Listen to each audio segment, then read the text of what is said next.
All right, my friends, today we are going to discuss what an FFT is, why it's important in audio, and what Benchmark Media Systems considers an FFT to be. That's what we're going to be talking about in today's video.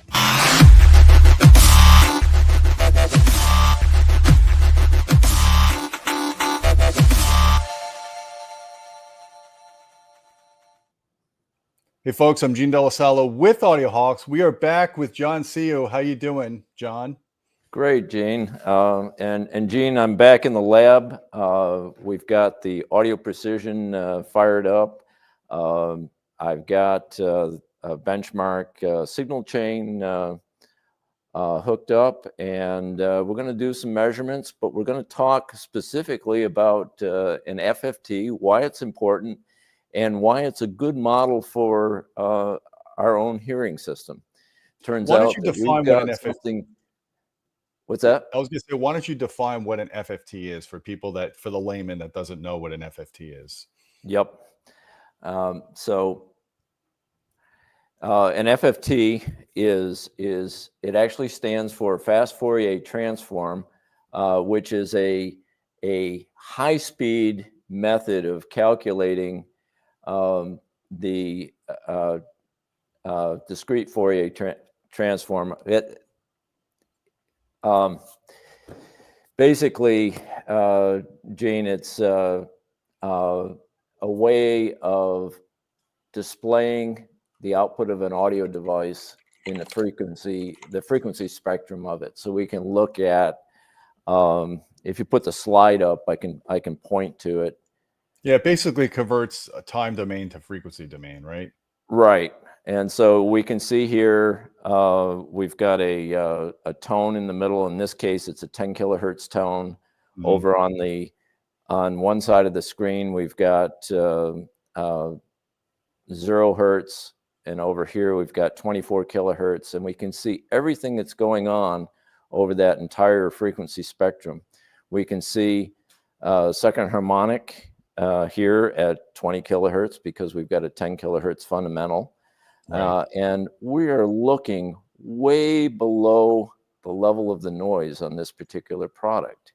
And the question is, how are we able to look below the level of the noise? And this is kind of the magic of the FFT analyzer.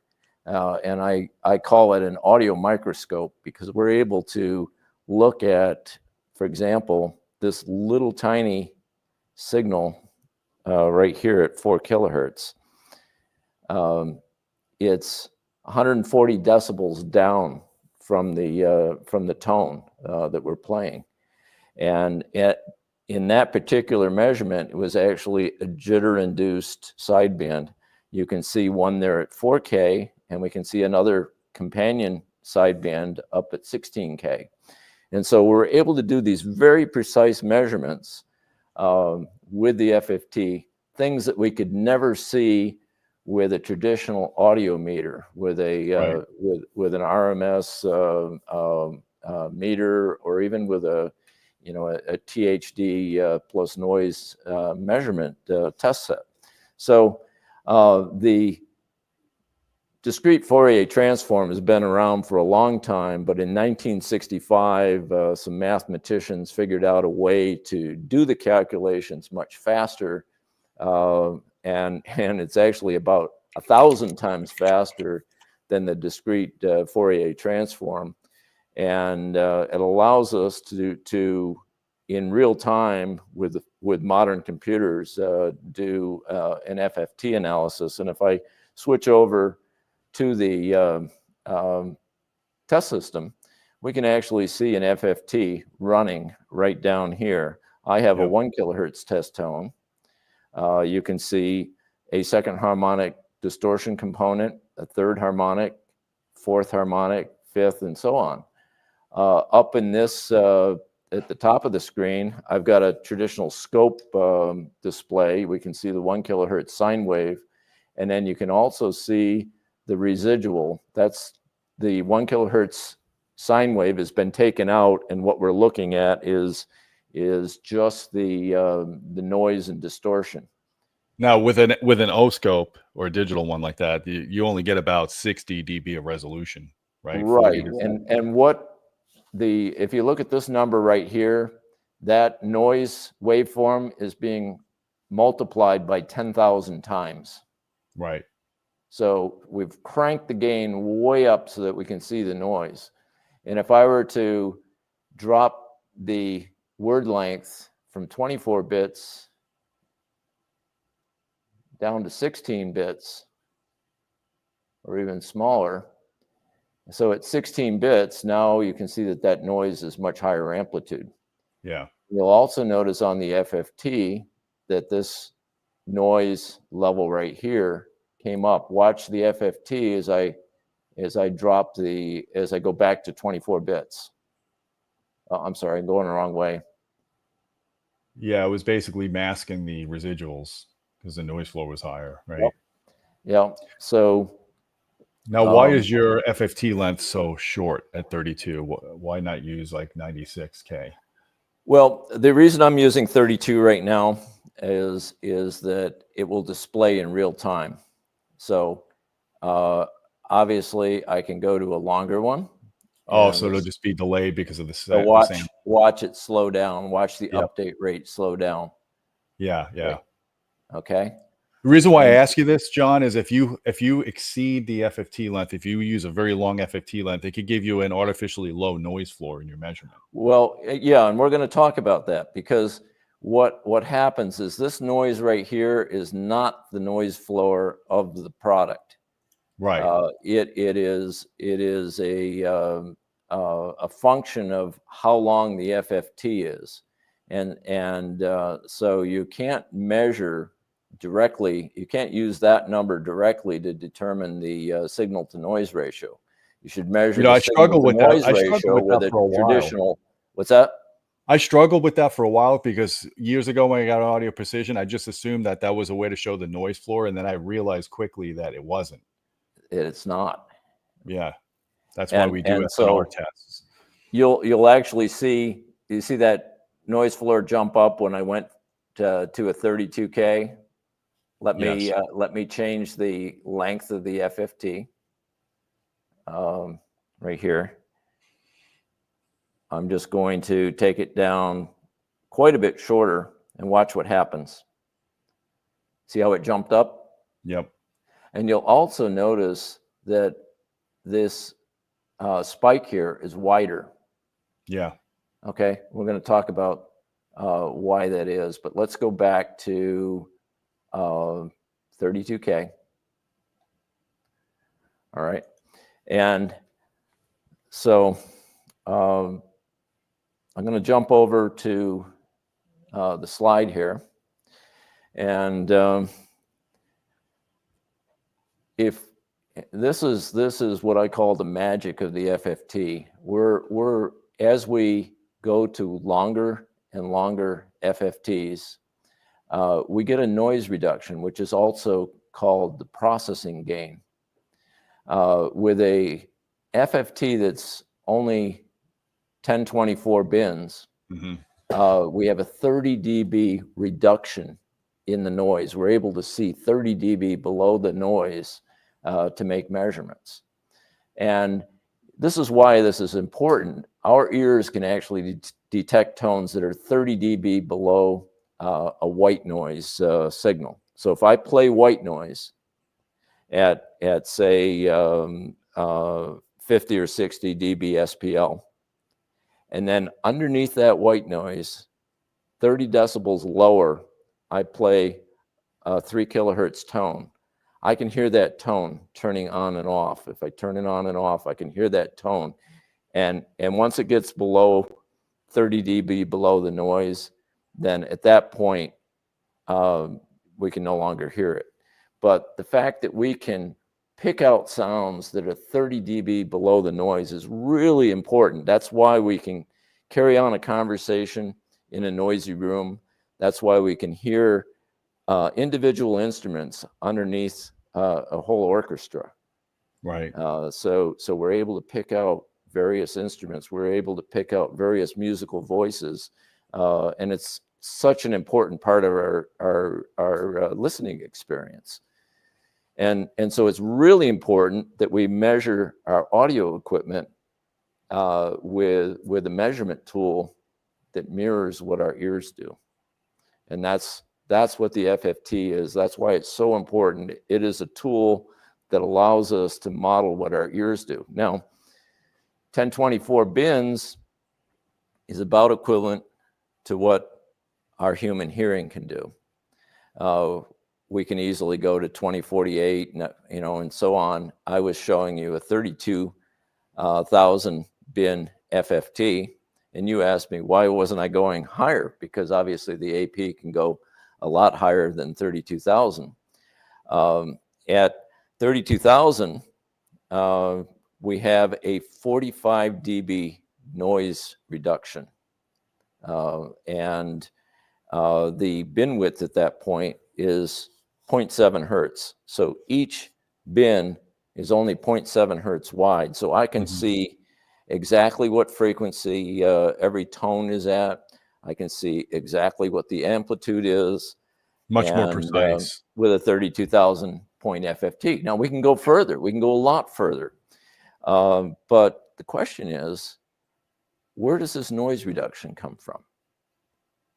And you know, you can go on the internet and you can find all sorts of very deep mathematical explanations, but I'm going to give you a very easy way of thinking about this.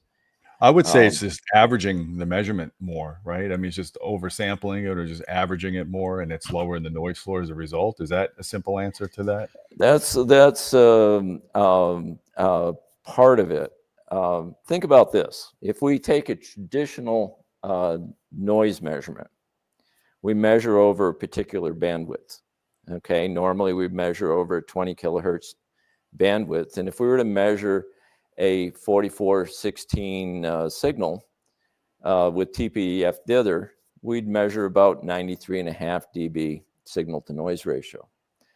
So here's the question that I'd like anybody that's watching, they can type the answer in. If they can, you know, we'll try it, see if anybody can send an answer in. If we reduce the bandwidth to 10K, how much noise reduction do we get? Do we cut it in half? We cut the bandwidth in half. Do we cut the noise in half? Do we cut it by a fourth? Does it go down less? Does it go down more? What's the right number? I speak from experience. When you bandwidth limit a measurement, you definitely reduce the noise, right? You're getting the out of band noise out. It's going to reduce the noise, but the question is how much? So in order to answer that question, we're not going to do any math. We're going to actually measure it with the AP. So we're going to jump over to the AP, and we've got this great tool here. First thing I'm going to do is I'm just going to create some noise by dropping the word length down to 16 bits. Okay. If you look up in this corner, I've got about 93.5 dB signal to noise ratio shown on my THD plus noise meter. You can see the signal level is I've got the full output of the amplifier. Just for reference, that's 100 watts. And if I mute the audio, you can see, again, I'm 93.5 dB down relative to the full output of the amplifier. Now, I'm going to hide this FFT for a second. And right here is where I set the bandwidth of my measurement. And you can see right now it's set to 20 kilohertz. I'm going to set it to 10K. And I'm also going to come over here and change this back to the other. So we got our first answer. Someone says 3 dB. And that answer is correct. Nice. You can see it right there on the screen. So George, great job, George. 3 dB is correct. And now I'm going to do I'm going to cut the bandwidth in half again. So I'm going to cut it down to 5K. And look at the meter. It says 6 dB. Okay, so I cut it down by a factor of 2 again. What's it going to be? -9. Yeah, so every So having we've a got a bandwidth 9 dB advantage by going to a fourth of the bandwidth. So let's cut it down one more time. 1.25K. 12 Here dB. we go. It's 10 log of the original. Yeah, there you go. I was going to say 20 log, but I realized we're not dealing with voltage. We're actually dealing It's with 10 power log factor. because there's a square root function, and it has to do with the way that noise voltage is summed. You know, the RMS summation of noise of non-correlated noise sources. Yep. If it was correlated, it'd be that's 6 where dB. the 10 log instead of 20 log comes from. But I promise not to get into the mathematics. But we can see just by doing these measurements that if I measure over a narrower and narrower band, every time I cut that width in half, I improve my ability to look down into the noise by 3 dB. And to be more exact, it's 3.01 dB. So I'm going to take this bandwidth back up to 20 kilohertz. And we'll take our word length back up to 24 bits. And we'll put the FFT back on the screen here. There we go. All right. We're just looking at the noise floor there, and then I can turn, it's not really the noise floor, but the measured noise. And you can see that we're easily able to look 150 dB down into this signal with a 32K FFT. And the actual noise is, the signal to noise ratio is about 114 dB. So we're looking the difference between 114 and 150. You know, you're seeing that that improvement because of the fact that these bins are only 1 hertz wide. They're actually 0.7 hertz wide. And that gives us the ability to look way down. Now, there's one other thing we can do. We can turn averaging on, which just makes the noise a little less random. So we're averaging over multiple acquisitions. Yeah, I usually use like 6 averages when I do measurements. Yeah, and that's fine, but it slows down the real-time display. And I'll demonstrate one of the problems with that. So let me go to I'm using 3 averages here, and let me just momentarily change the frequency to 2K and watch the FFT. Yeah. And watch how long it takes for that 1K signal. I always reset the averages when I change the frequency. And so I can go over here and hit the reset button, and bang, and then it's hit gone. average again. Yeah. So you have to reset the averaging. But one of the good things about the averaging is that it will allow you to capture an intermittent high amplitude signal, and you'll be able to see it. So there is some advantage there, in that the averaging will, you know, if I've got a spurious thing that's just happening maybe once every 10 seconds or something, if I put a lot of averaging on, you know, maybe this is a microprocessor that's creating a little bit of a little chirp every so often, I can average over a long period of time and be able to extract that random event and display it. So let's look at how we can use this this FFT to determine the loudness of these various distortion components. So one of the things I did is, and we talked about this earlier, I've got these dBSPL references set up so that with the 90 dB speaker and 100 watts going into a 90 dB speaker, I've got 20 dB above 1 watt. 100 watts is 20 dB above 1 watt. So 20 dB above 90 is 110. And you can see that this meter reads 109.9 dBSPL. So fortunately, I've got a resistor load on the amplifier and not a speaker, because that 1 kilohertz tone would be driving us out of the room. But let's look at what it would be if I had high efficiency horns. Okay, so I've got 100 watts going into a set of horns that are, I think I set them to 105 dB, 1 watt, 1 meter. And now we've got 125 dB sound pressure level, which would absolutely make our ears bleed, especially with a straight 1 kilohertz tone. So going back to the 90 dB speaker, I'm going to switch to the same units on the FFT. So I'm actually, instead of displaying dB relative to the full output of the power amplifier, I'm going to display dB SPL. Okay, so we can see that that 1 kilohertz tone is at 110 dB SPL.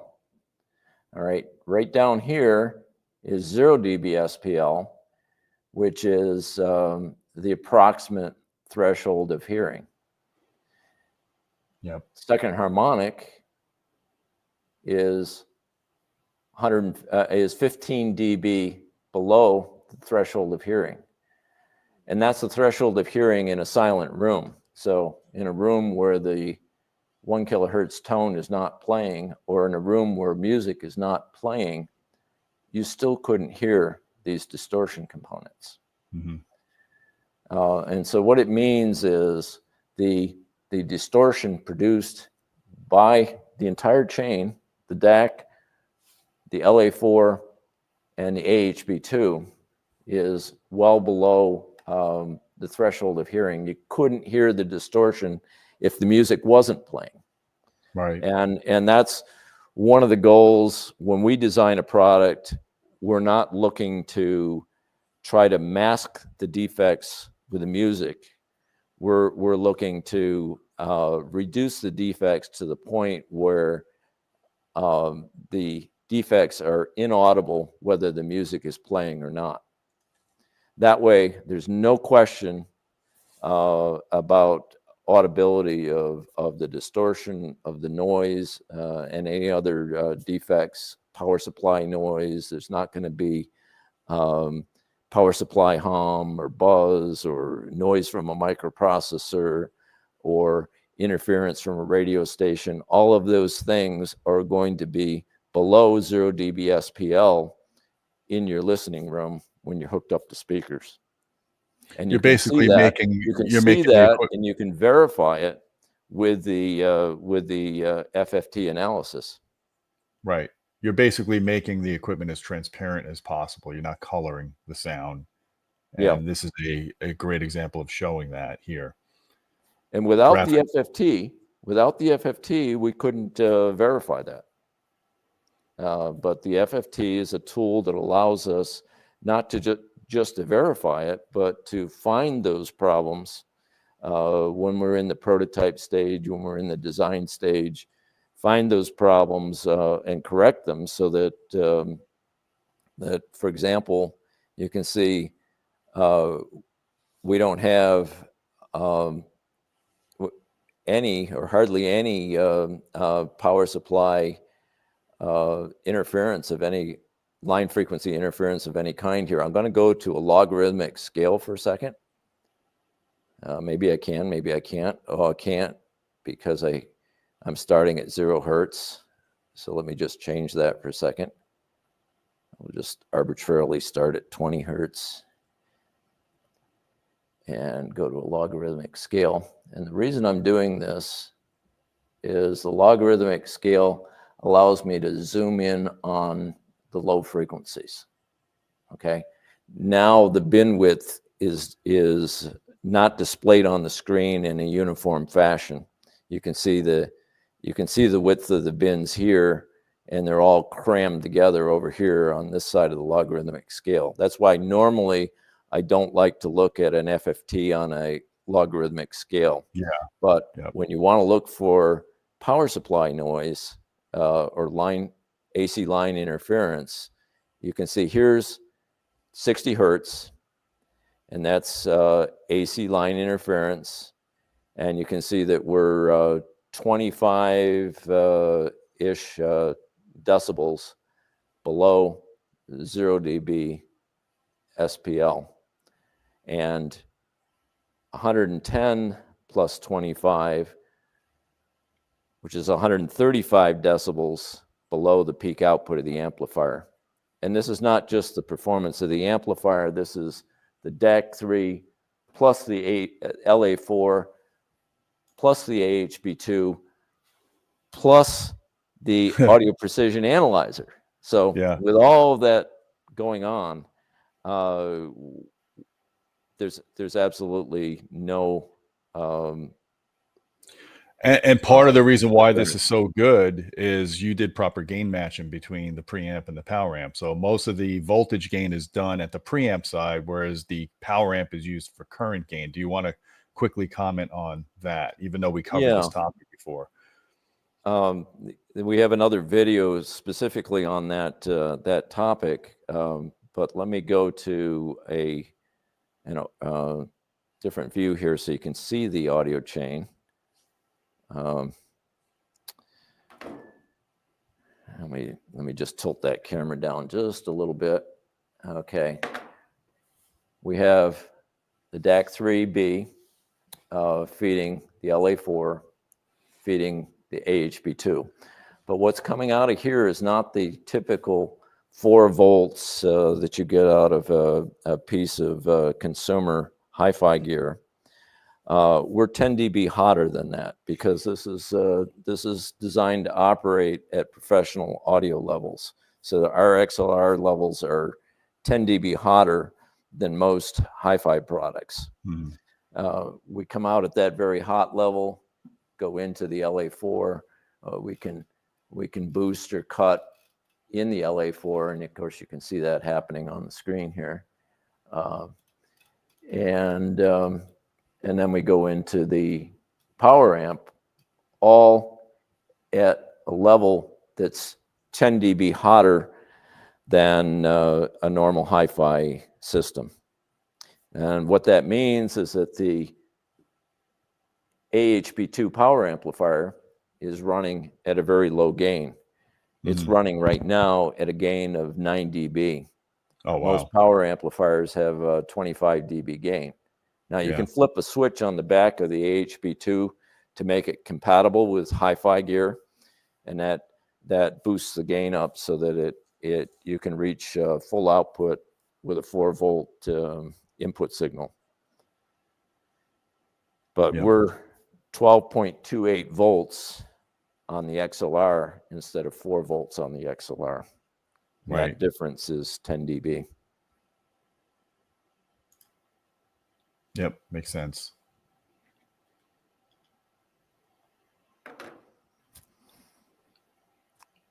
So basically, the FFT is a wonderful tool for diagnostics. It's also can be used to determine whether a product is going to make audible noise or not, whether the distortion is above the threshold of hearing, and how much above or how much below.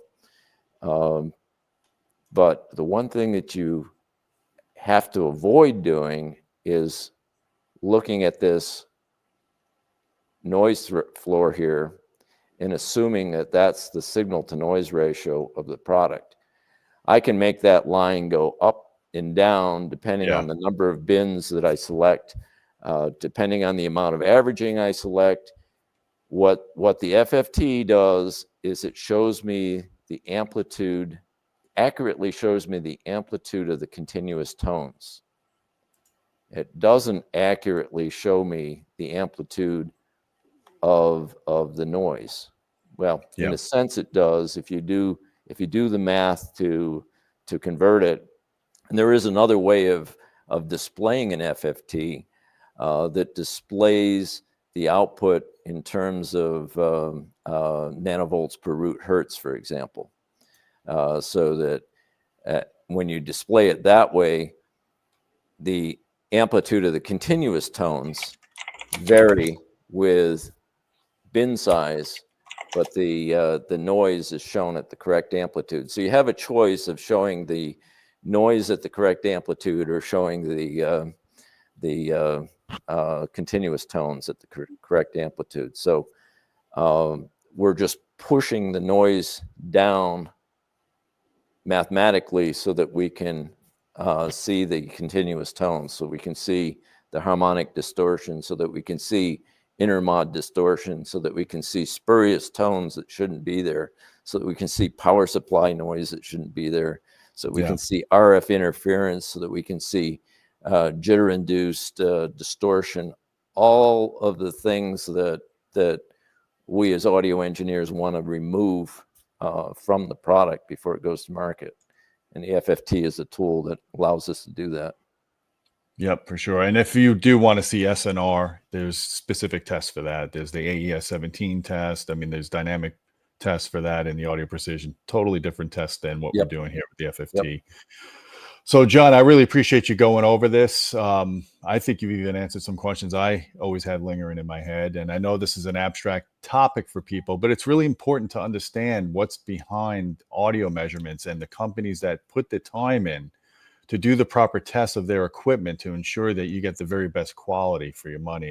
And you guys are very measurement focused, and it shows in the results of your products. Most of your products have such low noise and distortion, you can't measure them unless you have the very best audio gear on the market to do it. So that's a testament to the engineering and the science that you put behind the products. And one of the things that, I'd like you to, one of the takeaways that I'd like you to remember is that the bins in an FFT are like a bunch of really, really narrow bandpass filters. So it's the equivalent, the exact equivalent of having 32,000 narrow bandpass filters simultaneously measuring the audio. If you've got a 32,000 point FFT, if you've got a 64,000 point, obviously it's twice as many very narrow bandpass filters doing the measurement. And so this is the tremendous power of the FFT, is being able to create these very, very narrow bandpass filters, or the equivalent of having these very narrow bandpass filters. And it's a very mathematically efficient way of calculating those filters. Sure. Well, John, appreciate you dropping the knowledge. Guys, check out the links below. I put a bunch of Benchmark Media links, not only to their products, but to their white papers. You guys have done a lot of great papers, debunking myths in audio, cables, you name it, amplifiers. Love your white papers. If you guys are really into the advanced reading of these topics, please check out the links in the video description below. I want to also plug what's going on this weekend. I am going to be at Florida Audio Expo on Saturday in Tampa. I'll be there with my crew. I'll be doing a video. So if you guys are going to that event, please make sure you say hi if you see me. Also on Sunday, February 23rd, we are hosting a private event with Maximum AV in Tampa, Florida. Bowers & Wilkins sent us the 801 signatures in blue. So we're going to be doing a demo of those with Mac gear. You can see a better picture of them here.